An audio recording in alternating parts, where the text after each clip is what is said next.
Hello everyone. I'm Lucas Tadla. I'm DeFi analyst on Brightpool, and today I'm with Lucas, our pool master at Brightpool. Hey, Lucas.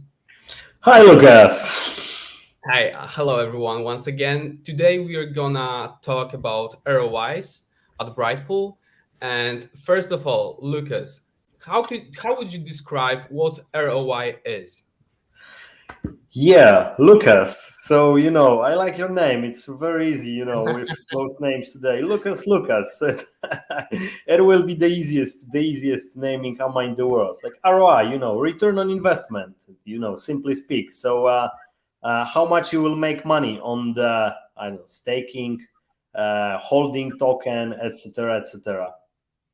Okay, and today we're gonna discuss multiple ROIs. And first of all, because I think many people in crypto space have heard about what ROI is, Yeah. but I think not it's not common to find multiple ROI. And I would like you to describe to us what multiple ROI is, because it may be new term for many people here.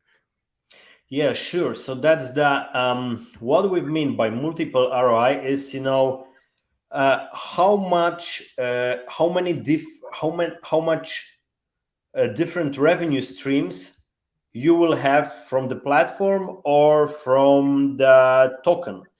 Um, let's take an example. If you will add like first we will take an example outside of our platform. Let's assume that you will add liquidity um, to the I don't know, Ethereum and USDC pool on QuickSwap, for example.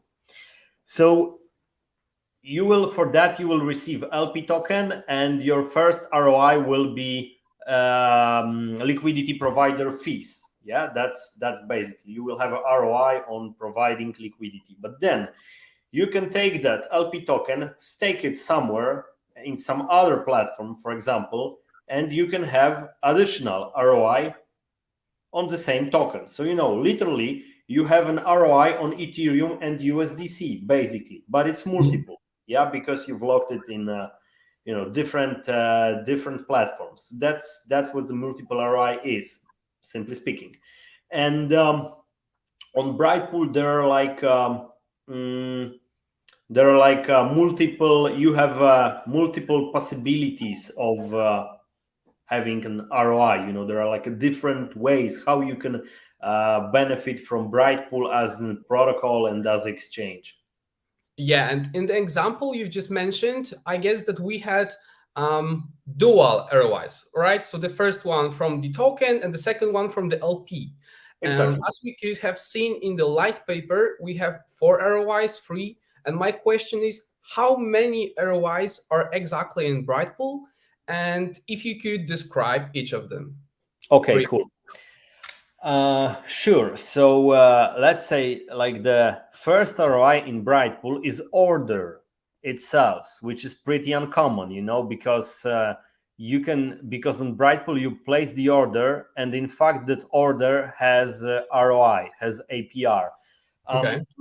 Let me maybe explain it a bit. So orders on Brightpool work in a way that when you place the order to sell Ethereum, buy Ethereum, whatever is that, then you will be rewarded with BRI tokens for that order. So, for example, in Brightpool, you have different times. Like you can place the order, which will be settled in 1 day, in 3 days, 5 days, 7 days, up to 28 days. And value of the reward strictly depends on how many days, for how many days you will place that order. The longer the period, the higher the reward. So Mhm. you can say that these are orders with ROI, with APR, because if I place the order for let's say 1 day and I get some amount of BRIs, let's say it will be, I don't know, 50 BRIs, which value will be, I don't know, $10, for example, or $20. It means that you locked your ETH or USDT for 1 day, and you received like $20 in BRIs. Yeah. So this is, you can simply calculate, you can simply calculate what is your APR rate, and Mhm. like just statistically, just a general APR rate on Brightpool is around 2.5, between 2.5 to 4%. That depends on the actual market volatility. If there is like a high volatility, then it might be even higher. So this is it's profitable to place the Brightpool orders during the high volatility periods. So this is your ROI number one, like a placing order itself. So you can, let's say that you've bought Ethereum and for $1,000 and you want to sell it for 1,400. So you make the profit on selling, but additionally on Brightpool, you make a profit on just because you placed that order on the tokens you received from placing that order. And this is number one. This is your first ROI. Then you can take that token, that BRI which you received, and you can stake it inside of the Brightpool. So in Brightpool you have monthly staking cycles. You lock tokens for full month or until the end of a full month, and then there you will have another ROI, second ROI. Yeah, so this is and for staking BRIs you will receive stable coins, Ethereum, wrapped Bitcoin, and all the other traded assets. So this is your second ROI, which you can have on Brightpool.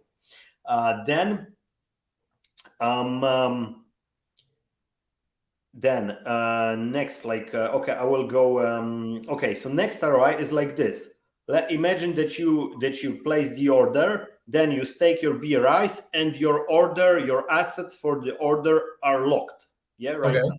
So imagine that you want to sell that. It's the order to sell I don't know, 1 Ethereum in 7 days. Okay. So while your Ethereum is locked, you will be able to take that Ethereum and lock it in another platforms, like for example lending platforms. Lending platforms like Aave, Compound. There are many few. There are several launched recently, like for example Ovix platform, so in Brightpool will give users possibility to take the assets locked for the purpose of order and simultaneously do the make a yield farming in another platforms.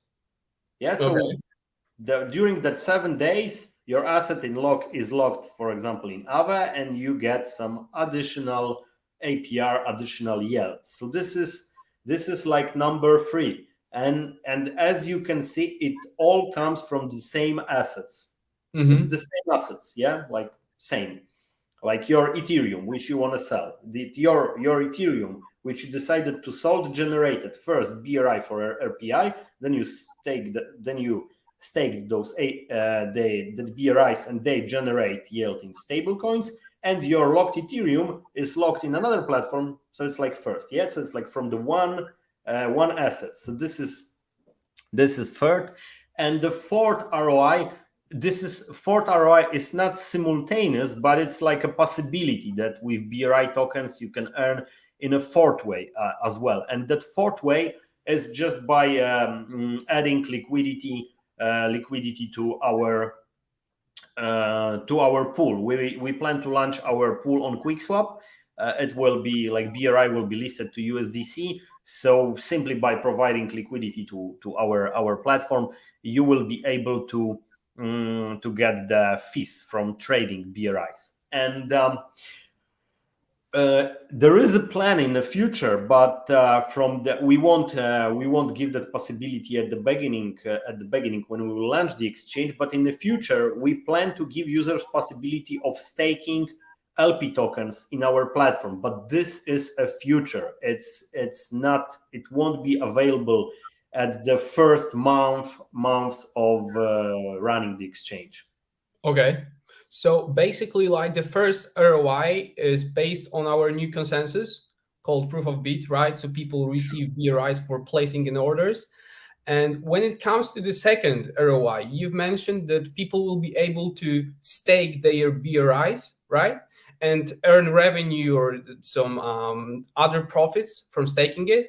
And my question is, where does money for those stakers come from, and how does this staking mechanism works? Sure. So let me start from the end. Staking mechanism works like this. Brightpool as an exchange will make a revenue. So we will make Brightpool will make a revenue on users' orders, and I will explain it in a moment. How will it work? So exchange will be operating for 1 month, and during that 1 month, some revenue will be gathered, and then part of that revenue will be dedicated for stakers. So after 1 month, let's say that we cut it off, we calculate the revenue, take the part of that revenue, which will be 20%, and that 20%, and we start a new staking cycles with that staking cycle with that revenue. Yes, so you already know how much, how big is the pool for stakers, and stakers will need to dedicate their BRIs for staking for 1 month. So there will be like a locking there will be locking their BRIs for 1 month to receive that part of revenue. So that was the second question, and the first question is how do Brightpool generate revenue? So that's the revenue is generated from order settlement. So there is a situation when Brightpool as the exchange makes revenue on settling, exercising users' orders. So let's imagine such a situation. What is the price of Ethereum today? I didn't have time to check it. How much we have it? It's around 1,300, 1,350 around, I think. Pretty flat from almost 2 weeks. Like we have the same price. Yeah, there is not much volatility. Not too much volatility for the last 2 weeks. Yeah, from 1,200 to So it swings from 1,200, 250 up to 1,350. Okay, so today we have around 1,350. So let's imagine such a situation that someone would like to sell 1 Ethereum for 1,400, 450, because I'm looking at the chart and I can imagine that someone will see the resistance level over there, like 100 for 1,430. Yeah, okay. So someone placed that order to sell the 1 ETH for 1,430, and let's say in 3 days, as an example. Let's take such an example. And after 3 days, let's imagine that we will see the price of the Ethereum that it is 1,500. So the higher that the person thought. So the order will be settled. That person will sell. Same as with the limit orders. Yeah, like with if you would place the limit order, you would sell it for 1,430. Here, same story. Your order is settled. So your 1 Ethereum is taken, is sold, and you receive 1,430. But Brightpool keeps that 1 Ethereum, and right now we have 1 ETH, which is worth 1,500. So we made $70 of profit. Okay. Yeah, and this is revenue. That's that revenue. This is it. So we take part of it. Yeah. So it's profitable for all of them because he made money out of making this order. Brightpool made money by the volatility of the price action of ETH. And even he made money of Brightpool making money because he could have staked his BRIs, and part of this revenue, which was made on his bid, is going to him, right? In the ROI second, because he could have staked his BRI he received earlier in his bid. True, exactly. So this is exactly as you describe it. So it's kind of like everyone benefits. Like you as a trader benefit because you had your exit. Yeah, like you decided that that's the price which you would like to sell. The price was hit. It was exercised. So you have how much you expected. And then revenue goes to the platform. So the whole Brightpool community benefits, like the first stakers, those who stake BRI benefits. Then Brightpool has the internal treasury pool and the buyback fund, founded thanks to the revenue. So people who hold BRI token, there should be happy because there are funds to buy back the tokens, to keep the price at the proper level. And then if you hold BRI and you are involved in governance, you can lock BRIs for the purpose of governance, and you can decide what should happen with the treasury funds, etc. You can have a vote, so this is kind of, you manage it, you vote it with the community. So all around Brightpool and BRI token is constructed in a way to benefit the community. It's like I believe that, I personally think that BRI is a token for traders who are involved in trading and who will care about Brightpool as a protocol, who would like to decide, how that should develop, what new features should be added on Brightpool, how to use it, those who understand it. This is all very community centric in terms of token, in terms of revenue. Yeah, it sounds like amazing way of profit for traders, because instead of just placing orders on the support levels or resistance levels and wait till it's settled, they can farm during this time with their assets, instead of just staying there and having them on CEXs or DEXs.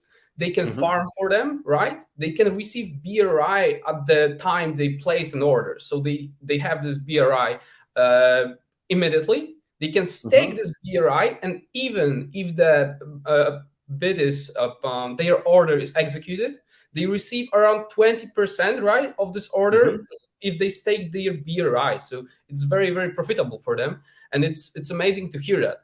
And I would like to ask you, because it's not very common to find multiple ROIs, as I mentioned before, and I would like to know if it's like innovative idea from Brightpool about multiple ROIs, or you saw a project with multiple ROIs earlier and you just tried to implement it into the Brightpool. No, we were not. It was not that we were following or taking an example from other project. It was like, because Brightpool as an idea, it's very innovative. It's a very innovative idea. What we've done, in fact, we took a Black-Scholes model for pricing derivatives and rooted it into exchange with a token in the center of that. And if you will start to think about it, analyze it, you will see that there are some mechanism which how can I say, they are created by themselves, that this is the nature of the project. Like those multiple ROIs are intrinsic value of the project, intrinsic feature. This is just rooted in BRI.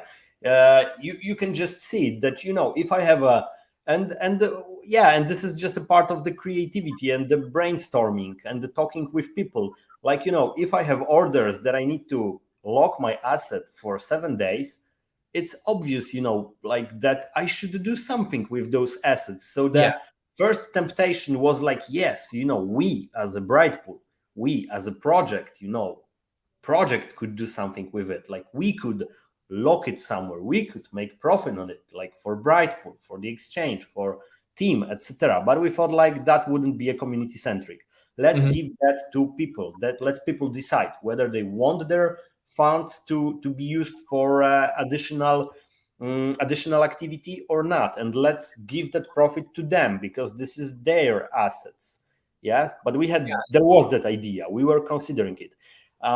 So this is one perspective. Second perspective, that it's some type of risk as well, because imagine that the Brightpool would be on Luna, and then everyone was locking it into Anhor. Yeah. You know what I mean. So we will give possibility to users, and there will be their decision and their risk to be taken. Like we as a Brightpool don't want to make additional profit, don't want to take additional risk on that. We want to give people, this is their assets. We say in the space that with the sex exchange, like not your key, not your not your tokens. Yeah. Mhm. So like here we don't want to cross that border. That Brightpool is not a type of a project which use the when we use our treasury pool or the user assets to farm with those assets, to make revenue on those assets. This is not our model. Okay. We give it to people, that decision to people. But one thing came to my mind, that Brightpool will have internal treasury pool. We will have our assets, like for example, Olympus DAO or Umami Finance or Hector. All those folks who came out from the Olympus DAO concept. The same will be with Brightpool. We will have our own liquidity pool, but the decision how to use it, what to make it, whether those assets should be used for should be staked, like ETH, for example, staked in a proof of stake, of Ethereum should be staked, and then there should be additional profit for Brightpool, and then those profits should be shared with stakers, whether we should do it or not. That type of decisions will be taken by DAO, and the community will decide Okay. how to use it. Yeah, that was my next question, because you've mentioned in ROI number one that people are able to farm or use it on the lending platforms. But my question is because those funds are locked, right? So people won't be able to do it on their own. And you've said that they will be able to decide where they want to stake it, lock it, lend it, never mind. And my question is, do you have a list of platforms you're going to support which will be able for people to choose where they want, or they will be able to suggest you that, hey, we'd like to farm here or stake our ETH for 28 days here, please add this to your platform, or it will be partners or only chosen by you? Really good question. Thanks for that, because you precise very important aspect. I like it. So it's unofficially, yes, we have. Officially, I can't give you like the exact list, because the partnerships are not decided yet. The Okay. feature of staking, of the possibility and that feature of staking assets during the time of order, it won't be available at the start of the platform. It will be developed in the future. It won't be like with the launch of the platform. But yeah. So it's not exactly that users can do whatever they want. It's good that you highlighted it, because of course those assets are locked in Brightpool smart contract, which is called orders pool. And of course there need to be a layer of governance that user is in charge, but through the Brightpool smart contract. So like user gets the lists of platforms where assets can be locked, where they can be additionally locked for yield farming. But of course that needs an integration. Like Brightpool smart contract need to be integrated with the smart contract of another platform. So there is a work to be done with every platform. So and that will be decided by DAO as well.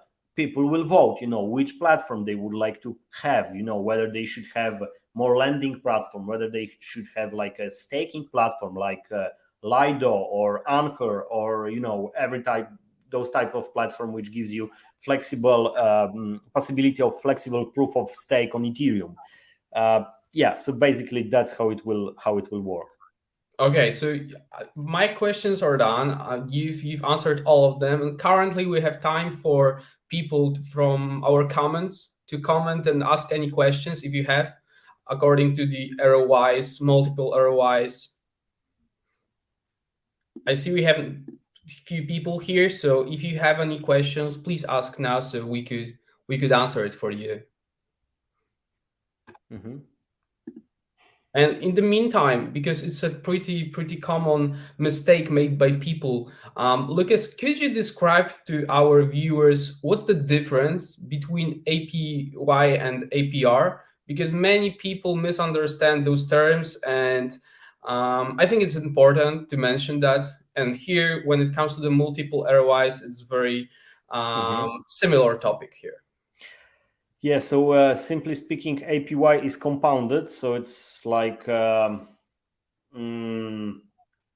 like that. How can I explain it? Like, for example, you go for one staking cycle, you finish it, you have some ROI, then you go for next staking cycle, then for next. So APY will be compounded from all those staking cycles, and APR is just a single staking cycle. It's not compounded. Okay. It's just like one. You locked your assets just once.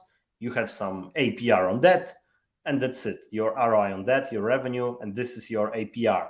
But if you will continue to stake BRIs, and for example, you place the next orders, you have more BRIs, you stake them, you stake more and more BRIs, and then after 1 year, you don't have APR, you have APY. This is like total, it's compounded. Okay, so basically APY is based on the compounded amount of money or tokens you just put and stake in the pool. So it's always bigger than APR, right? Yeah, we can hope. Yeah. In our case, yes, but if you, it's interesting that you said always. In our case, it will be, it will be almost always, because some of the rewards are in ETH. So if the ETH go down, then so the equivalent in dollar value goes down with this. Exactly. Depends how do you calculate. There are some people who calculate in ETH. They don't want to calculate in dollars. They say like, I want to know how much ETH I have. But in case of like, let's say traditional staking types, like you stake BRIs and you get more BRIs, then even if you will go for compounded, you might be at huge loss. Let's take examples of Olympus DAO or a different type of project when they, when the value of the token went significantly down. It doesn't matter that you have more OHMs or different tokens. Just an example. It was a very significant example due to the high APYs. But your at the end, your value in dollars can be lower, very low. Lower. Than the rewards from single staking cycle, because you could do one staking. You could stake your OHM at the top, get some, finished it, and you could be in profit. But with APY at the end, you could be in loss. Yeah, it's very, very interesting what you've just mentioned about the equivalent in dollar value, because when I was asking for this question, I didn't even think about it. So that's pretty nice answer. Currently, as I see, we don't have more questions. So I think you, Lucas, clarified everything. I think everything is clear for us about multiple ROIs. Me as a DeFi analyst, it's very, very interesting for me because, as I mentioned before, there are not many multiple ROIs in this space, especially that innovative, that you can literally just put an order and make money on many, many, many ways and have various sources of incomes in one platform. It's very, very interesting, because here we will be able to use lending platforms, farm platforms to stake our tokens, etc., etc. And by the end, I would like to announce a little contest for all the people here watching us, and people who are not watching us, they will see it on Twitter. We are announcing a nice Twitter it will be announcement. Did I miss something? Yes, Stoneman. I just saw your question here, and that's what I'm talking about. We are announcing a contest for people, and this contest will contain 2 stages. The first one will be for people to just win money, and the second part of this contest will be a secret reward, which will be discovered by you by the end of this contest. So please don't miss out to follow our socials, to follow us on Twitter, to join our Discord, where we will announce it. And I hope you'll enjoy it. Thank you, Lucas. Thank you, Lucas, very much. Thank you, Lucas. It was a pleasure. I hope you guys enjoyed it. I hope you guys enjoyed it as well. I feel clarified by those answers you provided to us. And thank you guys very much for being here with us. Great question. Thanks a lot, Lucas. Thank you guys for watching. Thank you. Bye, everyone. Cheers. Bye-bye.